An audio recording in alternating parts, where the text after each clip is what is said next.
All right, I'm going to close with 3 workflow quick tips from the X32. All right, great, fun little console. Again, for the price, cannot beat it with a stick. Don't you dare go PreSonus. In my humble opinion, that's a story I tell myself about PreSonus. Nope. So, short and sweet. Yeah, nope. So anyway, first one being stacking compressors. Okay, so one compressor is great, and just a quick run through of what a compressor can do for you. Basically says, here's my audio signal. It can, a vocal sings loud and then a vocal sings soft. It can go loud and soft. So a compressor sets a fixed threshold and says, none shall pass. And when it gets here, it can start to kind of counteract it going loud and start push it down a little bit. And so if I have it really aggressive, it does act literally like a brick wall, and just the signal cannot physically go past that. And so, but thresholds in most settings act more like a rubber band. And like, how tight do I want the rubber band?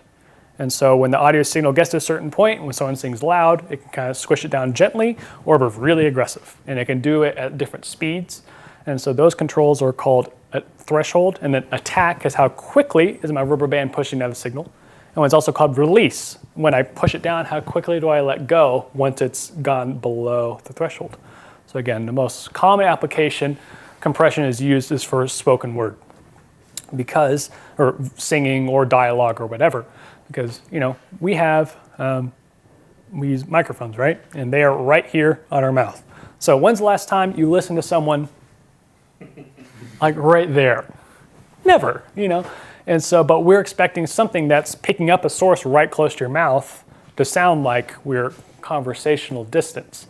And so when sources go really close to something, it exaggerates everything. So if you're speaking soft, it's going to sound really soft. If you speak loud, it's going to sound really loud. Things are forgiving the farther you go. So compression helps rein in things to make it sound more natural, right? And so compressors set with moderate settings can usually sound pretty natural. But if you have a source that's jumping all over, or you just want a safety net, you can actually put 2 on there. And so one can be set gently and kind of just rein in things. And one can set with a little bit higher threshold with a tighter rubber band that says, just in case you get really loud, it'll shove it down. So this can be used for, your drummers who get real intense on the bridge, and so they might be like kick, snare, it's great. If we're at level 0 to 10, they're like, oh, I'm at a 5 verse, and they kick it up to a 7 for the chorus. And then the bridge they build, and they're like 27, and so they just get real excited. So you don't want to.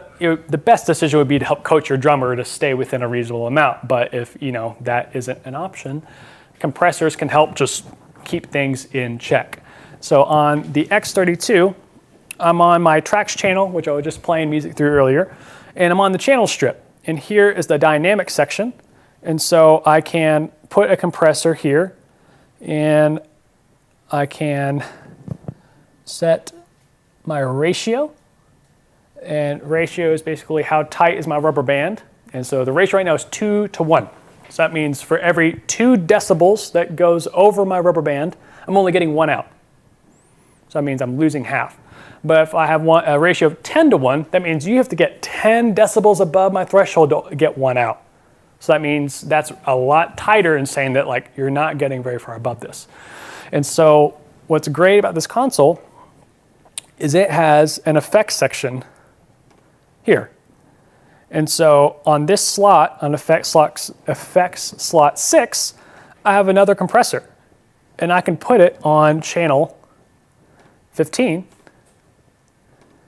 So first, it's hitting this compressor. I can set it with gentler settings. And then I can also have it run through this. So both shouldn't necessarily be working all the time, but one should kind of be massaging it, one doing a little bit heavier lifting. And so a lot of other consoles have built-in effects like this, but just know with the X32, you have that as well. They have a lot of really great emulations. This one is copying a compressor called 1176. one of my favorite, they call it the leisure compressor. This is a copying what's called an LA2A. It is an optical compressor. So this piece of gear actually has a photocell in it. And so when it has gain reaches a certain amount, a light turns on, and a sensor says, hey, there's light, and it does compression. But a light can only go on and off so quickly because of luminescence. And so it has a very relaxed characteristic, so it's not just beep, beep, beep. It's not an LED. It's like a old school light. I don't know how to explain it, but it's not quick. And so it can kind of breathe and relax. So it's a very natural sounding compressor. It was built in the 60s, but people still love the character of this thing. And so they copy it digitally. And so you can choose different types of compressors later on to give you different characteristics. But yeah, so stacking compressors can help give you a more consistent level. Any questions about that? Stacking compressors. Fantastic. Next, zooming way out here. And it looks a little bit different on the console. I'm in the X32 edit app right now. They actually just updated it a few months ago and they did a really good job with it. But right here, the auto mixer I can turn on and off is a great feature. So if you have heard of Mr. Dan Dugan, give him a high five first if you ever get to meet him. So he developed this algorithm that does auto mixing. Other companies have a similar thing, but his is the best and really great. So what it does is if I have 4 handheld microphones up here, there are 4 people talking. Hopefully if they're not all talking at the same time, that'd be bad news bears. But this one senses incoming signal and can automatically turn the others off or turn them down while one's on. And then if they're all speaking, it lets them through. But basically can kind of help me mix and manage what's coming through the system. Because if someone's just like messing with the mic or just kind of moving it around, there's a little bit of noise that happens there, but I don't want that through the system. So it can kind of tell what levels need to come through and what don't. So an update with this console firmware update gave it Dugan style auto mixing. So right now you can only put it on the first 8 channels, but now that's available to you. And you can have 2 different groups, an X group and a Y group. You can give them weightings. So I can put all my lav microphones in group X, then all my handheld microphones in group Y. Or if I had 2 different panels and 2 different sets of people speaking, I gotta have it there. So I'm not gonna dive into how to set that all up, but just know that's available to you. So in the firmware, it's free, it's great, and super handy when you have a lot of spoken word going on in your show. And lastly, I want to tell you about how I did the routing to get all these speakers going. And so by using matrices, all right, or a singular is a matrix. And so I had one channel, this tracks channel right here, and that is actually being sent to my left-right, which is a master fader. Sorry guys, I think it's actually all the way over here. Yes, so over here to the far right, this one channel is being sent to that bus. My 2 mix, my master fader, in other words. So it's usually just your main volume for the whole thing. And so I could send that signal straight to all my speakers, and that's fine. That's great. But what if I have, these are my mains, these are my outfills out wide, and then this is my front fill, and then I have subs. It's like, well, I want to send different signals to each, but what if I want to send my left-right mix to all of them, but I want to have it at different volumes and use EQ on different sets of speakers. Well, if I EQ my left-right mix, that means I'm EQing the signal before it gets to all my speakers, so I can't account for the changes. And so what I can do is I'm sending my left-right here over to all 3 of these matrices, and I've labeled them the names of the speakers. And so I can go to each matrix, and I can move the fader up and down and determine the level I want.